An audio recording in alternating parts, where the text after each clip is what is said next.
Shalom, puji Tuhan, selamat sore Bapak Ibu Saudara sekalian dikasih Tuhan. Selamat berjumpa lagi kita di dalam ibadah online kita di minggu sore hari ini, di minggu yang terakhir di bulan Juli tahun 2021. Mari kita mau memuji Dia, kita mau menyembah Dia, kita membawa diri Dia ke dalam baitnya yang kudus. Kita siapkan hati dan kehidupan kita untuk menyembah Allah yang kudus. Saat indah ku berhadapan denganmu. Haleluya. Amin.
Sore hari ini, lewat pujian ini kita nyatakan di hadapan Tuhan bahwa benar-benar Tuhan, saat ini adalah saat yang indah untuk kami boleh menyembah dan memuji Engkau. Kerinduan kami Tuhan, untuk kami boleh merasakan hadirat-Mu saat sore hari ini. Haleluya, haleluya. Mari Bapak Ibu Saudara sekalian dikasih Tuhan, bawa seluruh kehidupan kita, bawa hati kita, untuk kita datang ke dalam bait-Nya yang kudus. Kita mau menyembah, kita mau memuji Allah yang begitu luar biasa. Dia mengasihi dan mencintai kita. Kasih-Nya yang begitu besar, yang sudah ada dan akan terus ada di dalam kehidupan kita. Dia yang layak kita sembah sore hari ini. Haleluya. Mari dengan seluruh segenap hati kita, dengan segala kerinduan kita, kita datang sore hari ini sujud kepada Dia, menyembah, masuk di dalam hadirat Tuhannya yang kudus, menikmati saat-saat indah sore hari ini bersama dengan Dia. Haleluya. Angkat pujian ini terus sambil kita menyembah Dia lewat pujian dan penyembahan kita sore hari ini. Saat indah berhadapan denganmu Tuhan. Haleluya. Puji Tuhan. Haleluya. Haleluya. Amin. Amin. Saat indah ku berhadapan denganmu. Amin.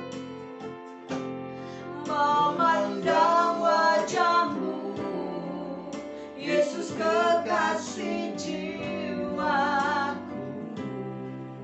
Bawa kami Tuhan. Haleluya, haleluya, amin. Bawa daku erat dalam pelukanmu.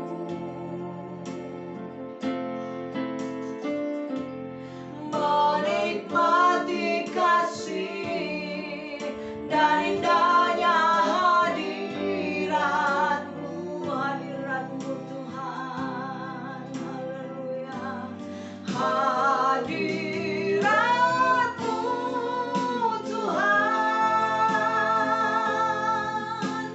ku rasakan. Amin. Kekudusanmu Bapa,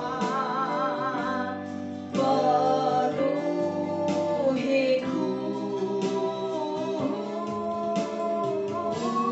Ku rindu selalu diam dalam bait-Mu, menikmati kasih anugerah-Mu, hadirat-Mu Tuhan. Haleluya. Kami mau rasakan hadirat-Mu Tuhan, ku rasakan.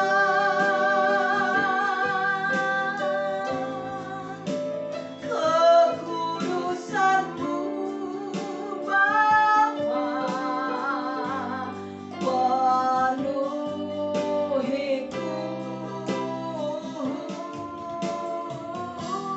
Ku rindu selalu diam dalam bait-Mu, menikmati kasih anugerah-Mu, menikmati kasih, menikmati kasih anugerah-Mu, lagi menikmati kasih anugerah-Mu. Haleluya, amin. Menikmati kasih anugerah-Mu. Haleluya. Haleluya, benar Tuhan. Kami merasakan kehadiran-Mu sore hari ini Bapa. Kami mau menikmati kasih dan anugerah-Mu yang begitu besar melingkupi kehidupan kami umat-umat-Mu Tuhan. Hamba yang ada di tempat ini, sidang jemaat-Mu yang ada di rumah masing-masing, kami percaya Engkau hadir bersama-sama dengan kami Tuhan sore hari ini, melingkupi kami Tuhan Yesus dengan kasih, dengan kuasa-Mu, dengan anugerah-Mu yang besar dan luar biasa Tuhan. Kami mau menikmati Engkau sore hari ini lewat pujian penyembahan kami, lewat kebenaran firman-Mu Tuhan. Berkati kami semua umat-umat-Mu yang mengikuti ibadah ini Tuhan.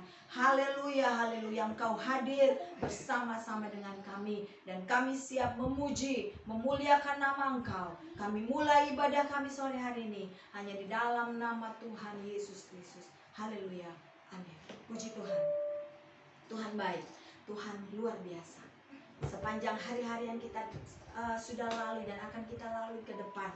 Mungkin sulit, mungkin susah, mungkin kita tidak mampu seorang diri, tetapi ada Allah yang menjadi sumber kekuatan kita, yang menjadi sumber pengharapan kita. Dia yang akan memampukan kita untuk kita boleh menjalani hari-hari yang sekarang semakin sulit dan semakin sukar. Allah sumber kuatku, hanya Kau milikku di surga. Haleluya. Amin. Amin. Amin. Haleluya. Haleluya. Hanya Kau milikku di surga. Amin. Haleluya. Tiada yang ku ingin di bumi, hanya Kau. Tak ku andalkan kekuatanku, namun yang pasti kan tetap selamanya Allah sumber kuatku, Allah sumber kuatku, Allah sumber kuatku dan bayanku selamanya, selamanya. Lagi hanya Kau milikku di surga. Haleluya. Hanya Kau milikku di surga. Tiada yang kuingini, cuma Engkau Tuhan. Tiada yang kuingini di bumi, hanya Kau. Jangan andalkan kekuatanmu. Haleluya. Amin. Tak ku andalkan kekuatanku, namun yang pasti kan tetap selamanya Allah sumber kuatku, Allah sumber kuatku, Allah sumber kuatku dan bayanku selamanya,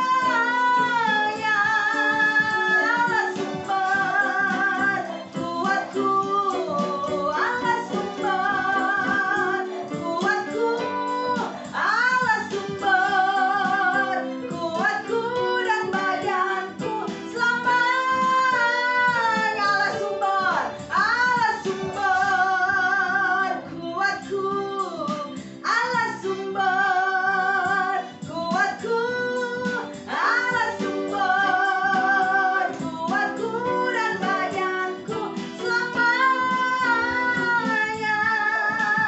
selamanya. Haleluya. Allah sumber kekuatan kita untuk selamanya dan sampai selama-lamanya. Puji Tuhan. Mari kita punya Allah yang luar biasa. Kita punya Allah yang dahsyat. Allahku dahsyat berkuasa. Dan segala pujian hanya bagi Dia. Haleluya. Segala kemuliaan hanya bagi Dia. Allah yang dahsyat dan luar biasa. Dari utara ke selatan. Haleluya. Amin. Amin. Amin.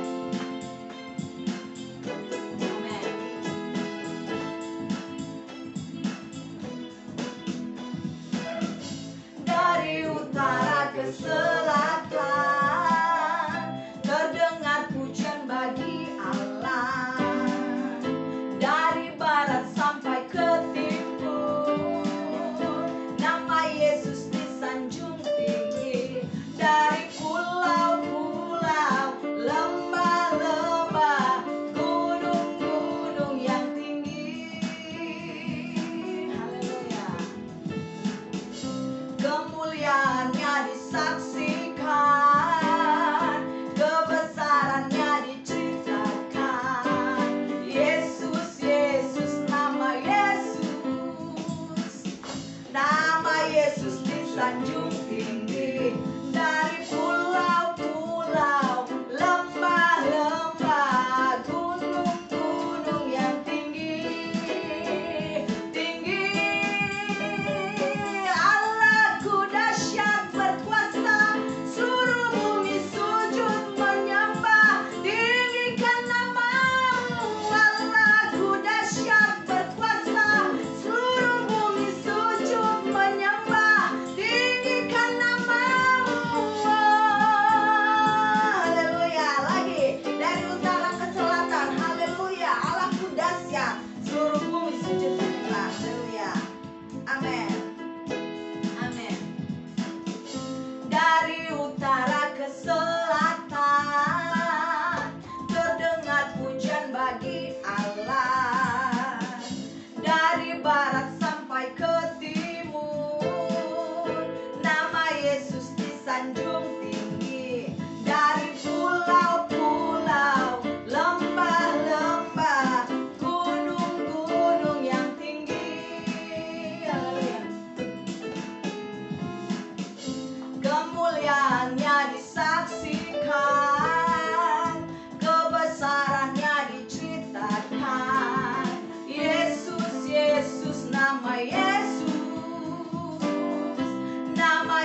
kuasa. Biar semua orang, biar semua lidah mengaku, biar semua lutut bertelut bahwa Yesus adalah Raja di atas segala raja. Haleluya. Mari kita siapkan hati kita, kita mendengar kebenarannya. Kita kembali diisi oleh roti hidup. Suara Tuhan yang akan berbicara buat kita semua, yang akan membaharui kita semua sore hari ini. Pertolonganmu begitu ajaib. Haleluya. Haleluya. Hatiku tenang berada dekatmu. Amin. Haleluya.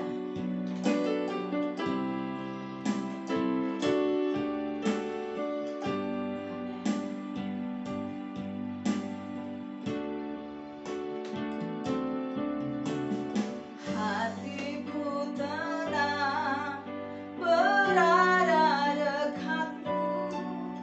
Kaulah jawaban hidupku. Hatiku tenang berada dekatmu. Kau yang pelihara hidupku. Lagi, hatiku tenang. Haleluya. Amin. Hatiku tenang berada dekatmu. Kaulah jawaban hidupku. Amin. Hatiku tenang berada dekatmu. Kau yang pelihara hidupku. Pertolonganmu begitu ajaib. Kau telah memikat hatiku. Di saat aku tak sanggup lagi, di situ tanganmu bekerja. Pertolonganmu begitu ajaib. Kau telah memikat hatiku. Kini mataku tertuju padamu. Ku rasakan kasih-Mu Tuhan. Haleluya. Allah dekat bersama dengan kita. Allah ada bersama dengan kita. Pertolongannya begitu ajaib. Biarlah sore hari ini Dia yang menjadi jawaban dalam kehidupan kita. Biarlah sore hari ini hati kita tenang berada dekat dengan Dia. Haleluya. Dia yang tidak akan pernah meninggalkan kita, karena matanya akan selalu tertuju kepada kita. Haleluya. Hatiku tenang berada dekatmu. Pertolonganmu Tuhan begitu ajaib dan sangat ajaib bagi kami Tuhan. Haleluya. Amin. Haleluya. Haleluya. Hatiku tenang berada dekatmu. Kaulah jawaban hidupku. Haleluya. Amin. Hatiku tenang berada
rasakan kasih-Mu, kami rasakan kemurahan-Mu yang besar di dalam kehidupan kami.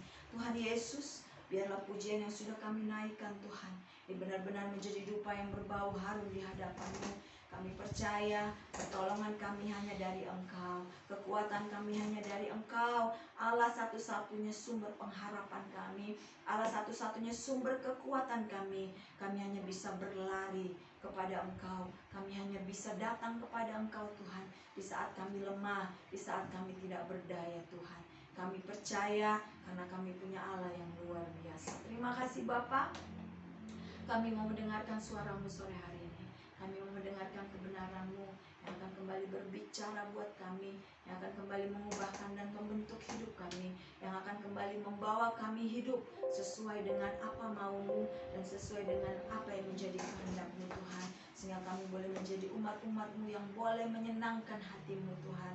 Terima kasih Bapa. Berfirmanlah Engkau melalui hamba-Mu, urapi hamba-Mu, urapi firman-Mu Tuhan. Engkau sendiri yang berbicara lewat lidah bibir hamba-Mu untuk kami semua umat-umat-Mu Bapa. Terima kasih Yesus, kami siap mendengarkan firman-Mu hanya di dalam nama Tuhan Yesus Kristus. Haleluya, amin. Puji Tuhan, haleluya.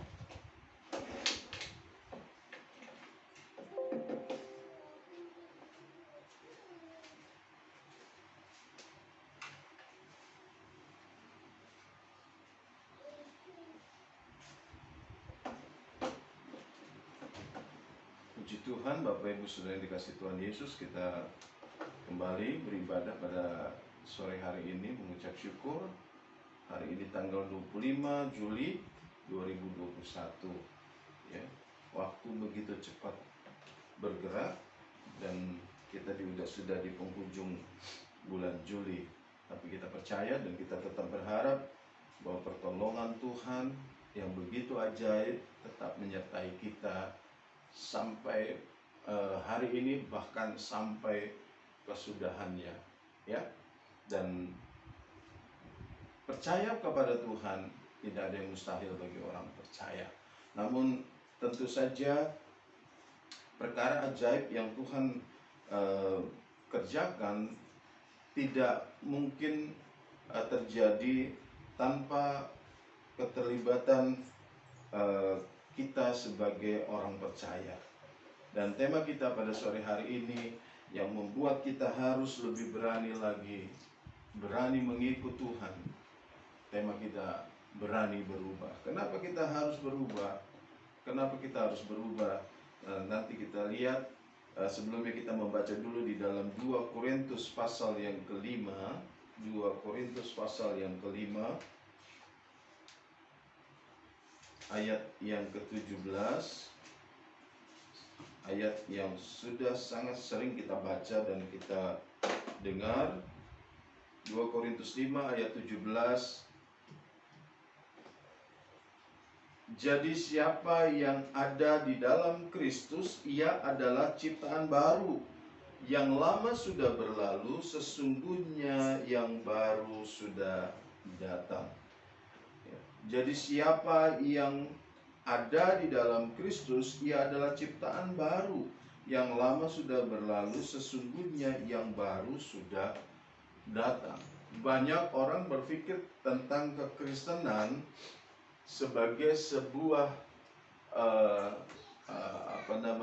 jati diri seseorang, sebagai label yang membedakan dia dari orang lain. Dan sayangnya kita hanya memfokuskan kepada orang Kristen adalah orang-orang yang punya hak masuk ke dalam kerajaan sorga.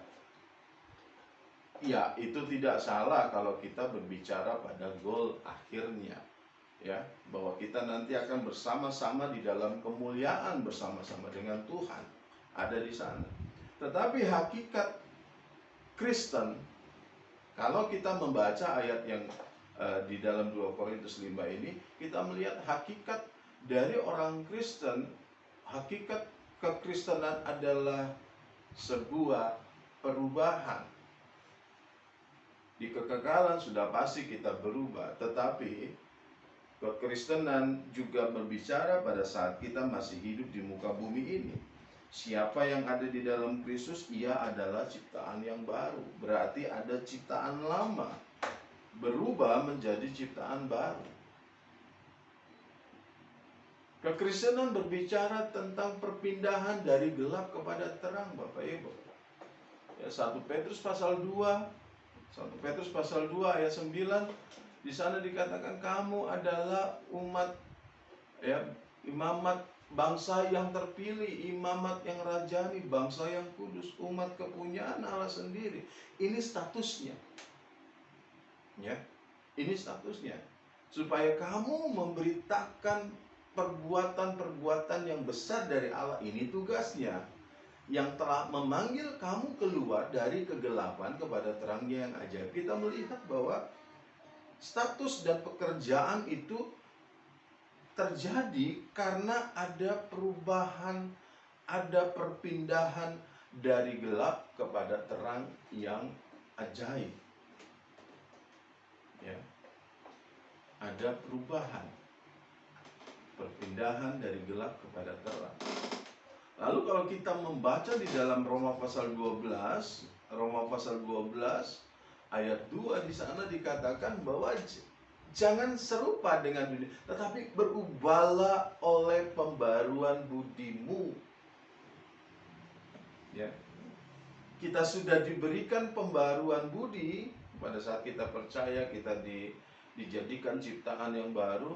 Kita disuruh, dituntut untuk berubah oleh pembaruan budi. Kalau tidak berubah, berarti startnya atau statusnya masih nol. Ya. Kalau mobil itu kilometernya masih nol, berarti belum jalan. Ya, kalau bicara mobil atau kendaraan, dia kendaraan bisa jalan, bisa, tetapi kalau masih 0 kilometernya, artinya belum pernah berjalan, ya dia tidak beda dengan barang-barang yang lain. Ya, dia harus bisa berfungsi sebagai kendaraan. Nah, yang selanjutnya bahwa perubahan, hakikat kekristenan adalah perubahan dari mati kepada hidup. Efesus pasal 2 ayat 5 dikatakan di sana, sekalipun kita sudah mati oleh kesalahan-kesalahan kita, ya, kita hidup bersama-sama dengan Kristus karena kasih karunia. Ya, kasih karunia Allah itu bukan sekedar memberikan kita pemberian yang tidak ada artinya, tetapi yang mengubah kita yang mati menjadi hidup. Nah, kita lihat lagi di dalam Kolose pasal 3. Kolose pasal 3 di sana kita dituntut, ya, mengenakan manusia yang baru. Terus menerus diperbaharui untuk beroleh pengetahuan. Jadi perubahan kita bukan hanya sekali. Kenapa? Karena kalau harus diganti sekaligus, mungkin kita tidak sanggup. Allah mengerti, Allah menyadari bahwa ketidakmungkinan kita untuk diubah secara langsung, secara manusia tentunya, selama kita masih manusia, ya, ada perubahan yang terus menerus. Ya, di dalam ilmu penginjilan itu biasanya disebut C1, C2, ya. Ada tahapan-tahapannya. Oh, ini baru kenal, ini sudah begini dan seterusnya. Tetapi di dalam Kristus juga kita rupanya diperbaharui terus-menerus. Kenapa? Oleh pengetahuan, pengenalan kita saat ini, besok kita bisa berbuat atau melakukan yang lebih benar daripada hari ini. Nah, Bapak Ibu Saudara yang dikasihi Tuhan, perubahan dalam diri kita atau perubahan itu ada dua. Kalau kita tahu bahwa ada perubahan yang terjadi secara revolusi dan evolusi. Revolusi itu terjadi secara drastis, ya, secara tiba-tiba. Misalnya tadinya kalau kita bicara revolusi industri misalnya, Ya, yang tadinya dikerjakan secara manual berubah secara mesin. Dari mesin berubah menjadi computerized. Yang tadinya masih analog berubah menjadi digital. Ya, yang tadinya digital terus berubah lagi secara komputer menjadi jaringan internet, sama seperti sekarang ini kita terjadi revolusi industri yang begitu pesat, ya, sehingga semuanya bisa dikerjakan lewat jaringan internet. Nah, tapi ada juga yang evolusi. Apa itu evolusi? Evolusi itu perubahan yang secara bertahap, tidak langsung, ya. Bentuk tubuh kita ini perubahan secara evolusi, ya, dari bayi bertumbuh besar, besar. Waktu masih pemuda menikah masih langsing badannya, lama-lama menjadi langsung, ya. Apalagi sekarang PPKM ada yang mengatakan apa? Pinggang paha ke kanan ke kiri melar, ya. Ini evolusi, tidak langsung tiba-tiba burst gitu. Terjadi ada perubahan evolusi. Nah, bagi orang percaya ini juga terjadi. Kapan revolusinya? Perubahan secara status terjadi ketika kita percaya kepada Tuhan. Ya. Percaya kepada Yesus. Kita diperdamaikan, yang tadinya seteru lalu berubah statusnya secara drastis menjadi berdamai atau menjadi sekutu dengan Allah. Roma pasal 5 ayat 10 dikatakan, sebab jikalau kita ketika masih seteru diperdamaikan Allah oleh kematian anaknya. Ya, jadi pada saat kita percaya bahwa kematian Yesus Kristus itu yang menyelamatkan kita, menebus kita dari dosa, pada saat itu status kita berubah. Nah, ini namanya perubahan yang secara revolusi. Namun setelah kita menjadi anak-anak Tuhan, anak-anak Allah, oleh karena sudah ditebus oleh darah Kristus, maka kita akan mengalami evolusi, perubahan sampai kepada sempurna. Ya. Dalam surat Yakobus pasal 1 ayat 4 dikatakan bahwa biarlah ketekunan itu beroleh buah yang matang, supaya kamu menjadi sempurna dan utuh, tak berkekurangan suatu apapun. Artinya lewat sebuah proses, ya. Ada ketekunan ketika kita berhadapan dengan satu masalah, kita bertekun. Kita bertemu dengan satu kesempatan, kita bertekun, maka kita akan beroleh buah yang matang dan kita terus akan menjadi sempurna, seperti kita menjadi dewasa di dalam iman. Jadi tidak ada orang yang tiba-tiba dewasa, tidak ada orang yang tiba-tiba menjadi sempurna, berproses, ya.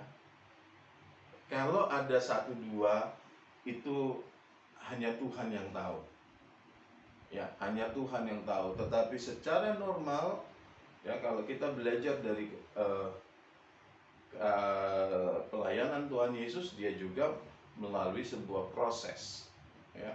Tidak tiba-tiba dia datang lalu dari perut Ibu Maria dia sudah bisa berkhotbah dan seterusnya. Tidak, dia tetap melakukan evolusi, baik secara fisik maupun secara mental, ya, secara kejiwaan berproses. Nah, kita sekarang sudah tahu bahwa kita harus berubah, kita harus mengalami perubahan. Orang Kristen yang tidak mengalami perubahan merupakan Kristen yang diam di tempat. Kalau kita tidak mau katakan Kristen yang mati, ya. Kalau ada orang berkata bahwa saya sudah percaya Kristus, saya sudah masuk surga, ya, tentunya ini kalau langsung mati mungkin iya. Kalau orang itu langsung mati mungkin iya. Tetapi kalau kita masih hidup, karena kita masih mungkin melakukan dosa, kita masih melakukan pelanggaran yang memungkinkan kita membalikan badan dari Tuhan Yesus, ini masih menjadi persoalan. Ya, perubahan itu yang terjadi, kita harus tahu bahwa orang di dalam Kristus dia adalah ciptaan baru, bukan fisiknya yang menjadi baru. Ya. Saya berharap kalau memang fisik, saya berharap bahwa hidung saya jadi mancung, ya, wajah saya jadi ganteng, dan badan saya jadi bagus. Kenyataannya tidak. Ya, hampir semua kecuali mereka yang memang merawat tubuhnya dengan berproses berolahraga dan seterusnya, hampir semua orang makin lama makin peot, makin badannya tidak karu-karuan. Ya, semakin bentuknya tidak bagus.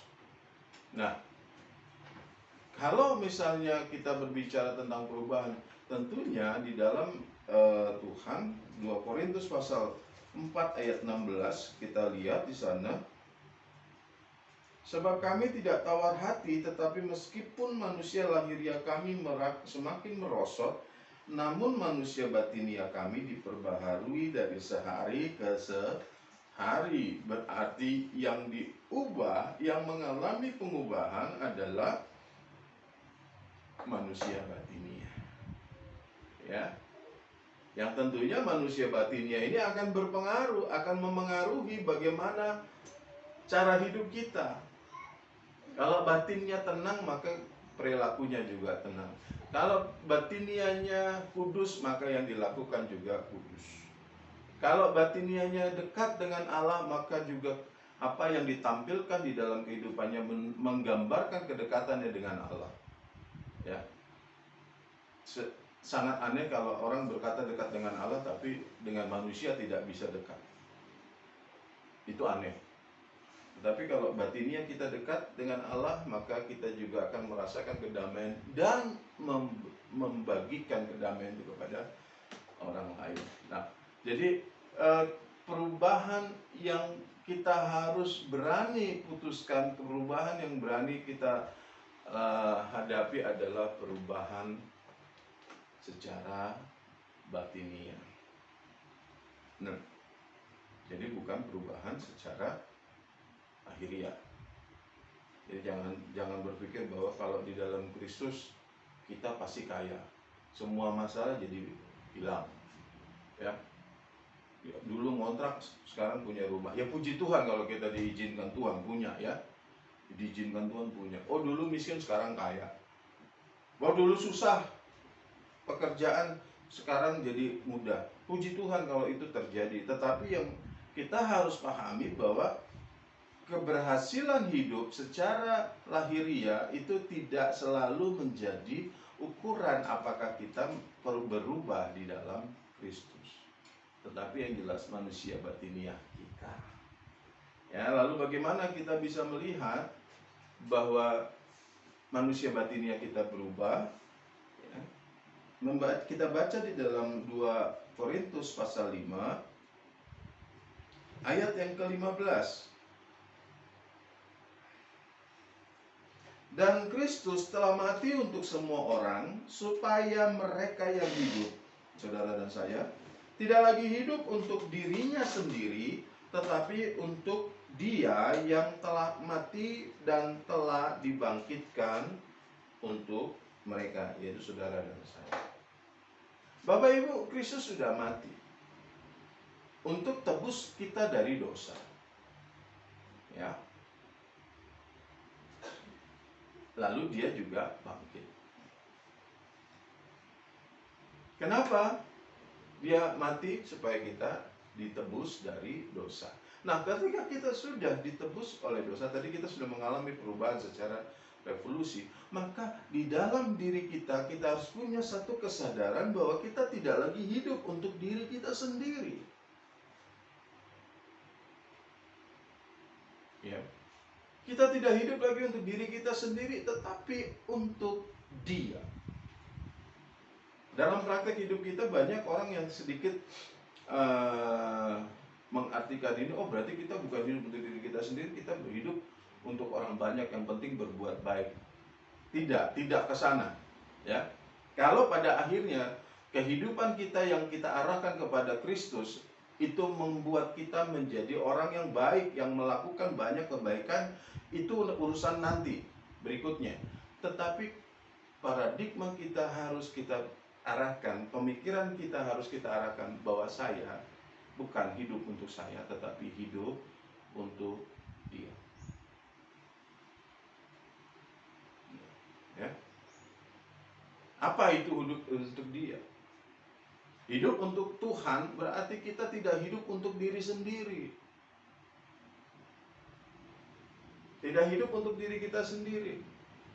Tidak sedikit orang membangun kehidupannya melibatkan Tuhan untuk dirinya. Ya. Tuhan kita libatkan untuk studi kita supaya kita sukses. Tuhan kita libatkan di dalam perkawinan kita supaya kita bahagia. Tuhan kita libatkan di dalam pelayanan kita supaya berhasil.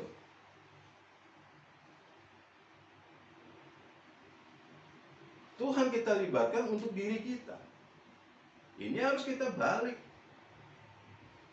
Kita harus hidup bukan untuk kita. Jadi waktu saat kita melibatkan Dia dalam hidup kita, kita sedang merapatkan diri kepada Tuhan supaya kita mengerti apa yang harus kita lakukan sesuai dengan apa yang Dia inginkan. Karena hidup kita bukan untuk kita sendiri. Ya.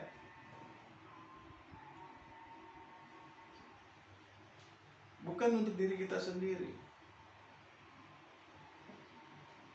Di saat-saat seperti sekarang ini, ya, kita harus punya pemahaman bahwa hidup kita bukan untuk kita sendiri. Ya, banyak orang berkata, saya tidak takut kena COVID. Ya, kita tidak takut, tetapi orang lain takut. Nah, kalau kita memikirkan diri sendiri, ya sudah, masa bodoh sama orang lain. Ya. Tetapi karena kita memikirkan orang lain, maka keberadaan orang lain itu kita pertimbangkan dalam kita membuat keputusan atau tindakan. Misalnya, ya, pulang dari mana-mana, ya, langsung istri bilang, langsung mandi, buka pakaian segala macam. Kalau untuk diri kita sendiri rasanya kok diatur-atur sih hidup kita. Tapi tidak, kita bukan hidup untuk diri sendiri. Ada istri, ada anak-anak yang harus kita pertimbangkan sehingga kita tidak melakukan apa yang kita inginkan sendiri, tetapi memikirkan apa yang sesuai dengan kebutuhan pada saat itu. Begitu pula kita tidak hidup untuk diri kita sendiri, tapi hidup untuk Dia. Kita tidak melakukan apa yang kita inginkan, tetapi apa yang Dia inginkan. Kalau anak-anak muda mau sekolah, tanya sama Tuhan, bukan tanya supaya sukses, saya masuk sekolah mana, tetapi supaya saya memuliakan Tuhan, saya harus sekolah yang bagaimana. Apakah jalan yang saya pilih ini adalah jalan yang akan memuliakan Tuhan atau tidak? Ya. Kalau kita mau pergi keluar rumah, meninggalkan rumah, pergi jalan-jalan, bukan berdoa supaya Tuhan lindungi kita dalam perjalanan pulang balik itu dalam keadaan sehat, semak, selamat. Kenapa? Karena kita mau berlibur, rumah dijagain Tuhan. Bukan. Kita berdoa supaya dalam perjalanan kita tetap hidup sebagaimana kehendak Tuhan. Jangan sampai nanti di jalan aku berdosa. Jangan sampai di jalan nanti aku melakukan hal-hal yang tidak sesuai dengan kehendak Tuhan. Aku tetap ada di dalam kehendak Tuhan. Itu kita hidup bukan untuk diri sendiri. Nah, hidup untuk Dia juga berarti bahwa kita hidup sebagai hamba. Ya. Hamba itu adalah orang yang melakukan kehendak orang lain. Bukan dia yang kita jadikan pelayan kita. Pada saat kita ketakutan, darah Yesus. Ketika kita punya masalah, dalam nama Yesus. Ketika setan datang, dalam nama Yesus. Yang penting kita aman. Oh tidak. juga. Kita harus hidup sebagai hamba bagi Dia. Ya. Hidup sebagai hamba. Petrus katakan, kami sudah semalam-malaman mencari ikan, tapi karena engkau yang menyuruh. Nah ini kan dia sebenarnya mau mengatakan, bos, gua ini nelayan, gua ini punya pengalaman, gua udah semalaman nyari nih ikan di sini nggak dapet, tapi karena engkau yang suruh, aku lakukan. Jadi kadang-kadang kita harus menundukkan logika kita, kita harus menundukkan ego kita, menundukkan keinginan kita ketika kita berhadapan dengan kehendak Allah. Rasanya pengen mukul orang itu, tapi Tuhan bilang, kasihilah sesamamu manusia. Oh, dia sudah jahatin saya, tapi Tuhan katakan apa? Berkatilah orang yang menganiaya kamu.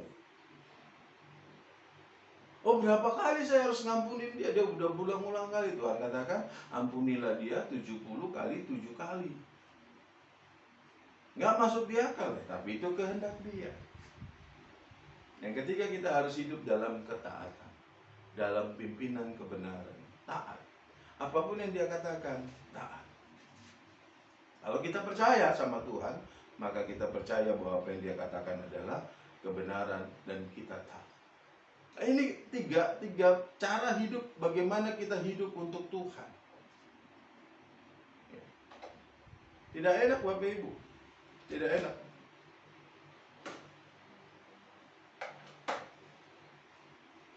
Hidup untuk bukan diri kita itu tidak enak. Itu sebabnya tema kita berani untuk berubah, berani untuk hidup bukan untuk saya tetapi hidup untuk Tuhan.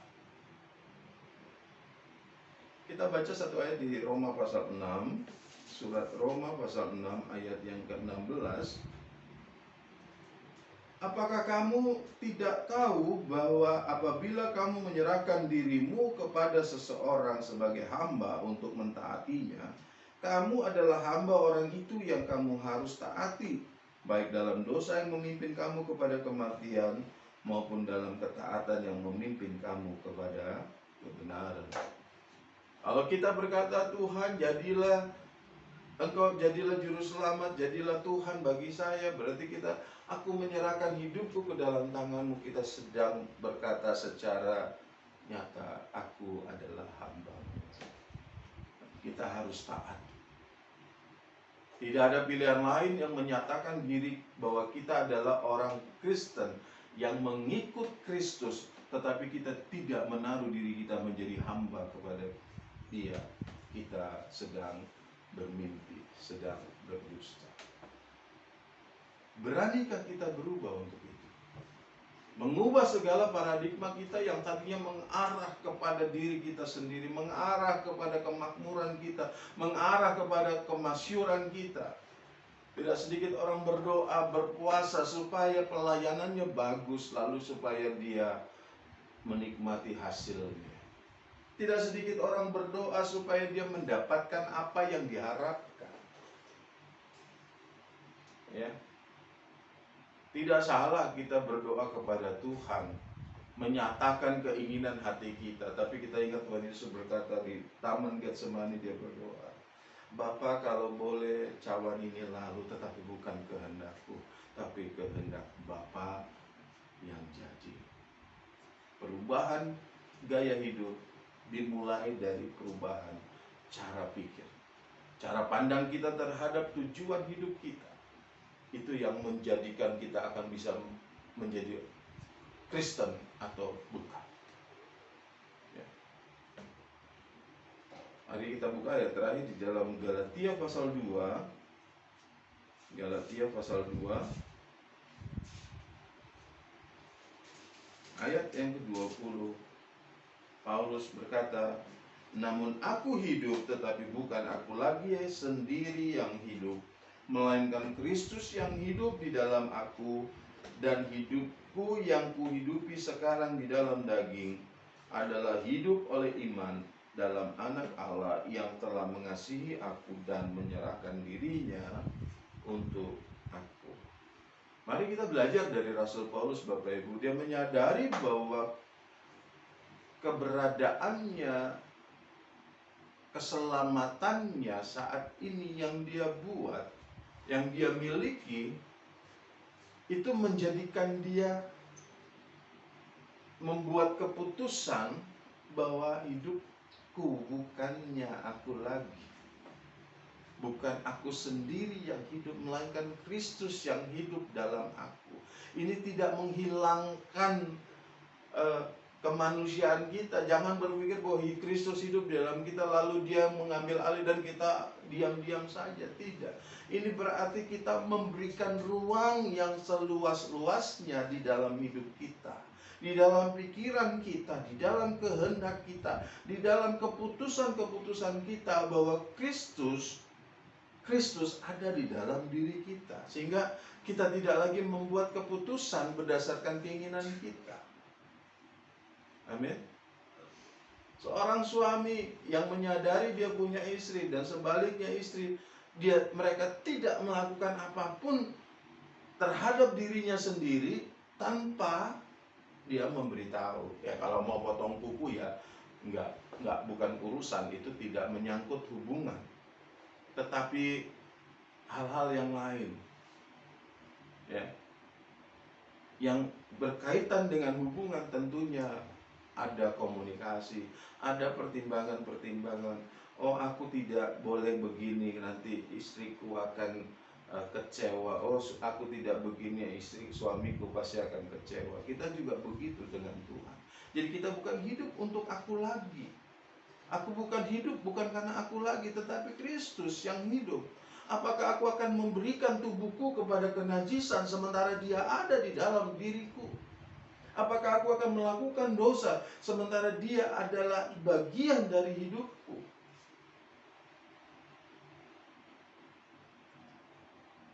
Mengikut Kristus berarti memangkas banyak hal dari diri kita.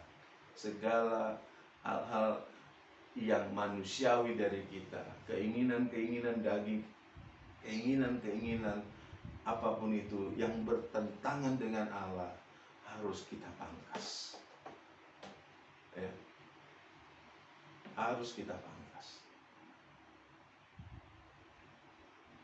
Mari Bapak Ibu kita sadari bahwa menjadi Kristen, menjadi pengikut Kristus, berarti kita siap untuk mengikuti sebuah proses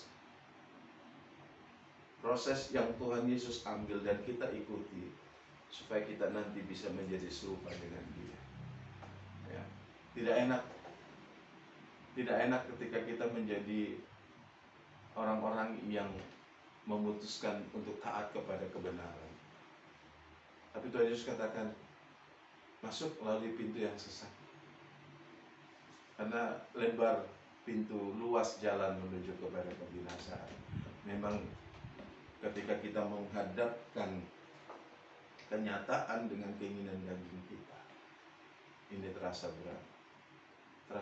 Tetapi semua kembali kepada saudara dan saya. Beranikah kita mengambil keputusan, berani berubah demi kita menjadi sempurna di hadapan Allah, menjadi serupa dengan Kristus. Saudara yang memutuskan, saya memutuskan. Ketika kita berkata, Tuhan, aku berani berubah, aku berani mengambil keputusan yang mungkin tidak menyenangkan secara daging, saat itu Allah akan mengulurkan tangan menurut.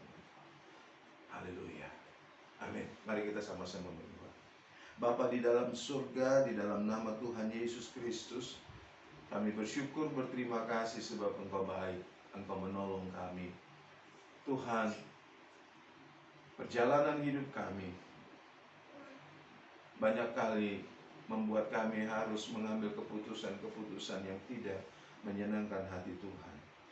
Tetapi pada saat ini Tuhan, kami disempurnakan di dalam Engkau. Sebab itu kami mau berani Tuhan berubah dalam cara pandang kami, berubah dalam cara pikir kami, berubah di dalam kami memutuskan apa yang harus kami lakukan. Semuanya untuk Tuhan. Kiranya Tuhan menolong kami semua, menolong umat-umat-Mu, menolong kehidupan kami menghadapi masa-masa yang sukar, masa-masa yang sulit. Kiranya kami dikuatkan sehingga kami mengerti apa yang harus kami putuskan, apa yang harus kami lakukan, sehingga kami tetap benar di hadapan Allah. Terima kasih Bapa yang baik, Engkau melawati sidang jemaat-Mu, Engkau melawati umat-umat-Mu, setiap yang mendengarkan kebenaran firman Tuhan, yang beribadah, yang menyembah Tuhan pada saat ini bersama-sama dengan kami. Allah kiranya melawati seluruh kehidupan. Berkati umat-umat-Mu di dalam hidup pribadi, rumah tangga, keluarganya. Berkati pekerjaan, berkati mata pencaharian, kehidupan anak-anaknya, semua masa depan mereka ada di dalam pemeliharaan Tuhan. Terpujilah nama-Mu Tuhan Yesus, kekal untuk selama-lamanya. Dan Tuhan, kiranya juga Tuhan memberkati bangsa negara kami, kehidupan bangsa ini Tuhan. Kami tahu tidak ada yang akan menjadi baik, tetapi kami percaya dengan pertolongan Tuhan, maka orang-orang benar akan diselamatkan, orang-orang benar akan ditolong oleh Tuhan. Berkati pemerintah kami, Bapak Presiden, pemimpin-pemimpin di provinsi yang ada di kota, kabupaten, kecamatan, kelurahan, RW, RT, semua Tuhan berkati. Tetangga-tetangga kanan kiri belakang kami semua Tuhan berkati. Saudara-saudara kami, tetangga-tetangga kami yang ada di dalam kesukaran, ada di dalam persoalan-persoalan, yang mengalami sakit penyakit, terutama COVID-19 ini Tuhan Yesus. Tuhan, Engkau melawati mereka. Berkati TNI Polri, berkati gereja, jadikan kami semua berkat bagi bangsa negara kami. Tuhan kiranya menolong kami dan memberkati kami. Terima kasih Bapa yang baik. Dan akhirnya kami mau sudahi ibadah kami pada saat sore hari ini. Tuhan, kiranya Allah sumber damai sejahtera yang melampaui segala pikiran, menguduskan baik roh, jiwa, tubuh kami terpelihara sempurna sampai Tuhan datang kembali menjemput kami. Di dalam nama Tuhan Yesus Kristus kami berdoa mengucap syukur. Sekarang saudara-saudara yang dikasihi Tuhan, kita arahkan mata hati kita kepada Tuhan dan terimalah berkat yang sempurna dari Allah Bapa, cinta kasih dari Tuhan Yesus Kristus, penyertaan dari Allah Roh Kudus menjadi bagian hidupmu mulai dari saat sore hari ini sampai Maranatha Tuhan Yesus datang kembali. Semua kita yang diberkati Tuhan sama-sama katakan amin. Tuhan memberkati. Tetap semangat, jaga protokol kesehatan. Shalom. Haleluya.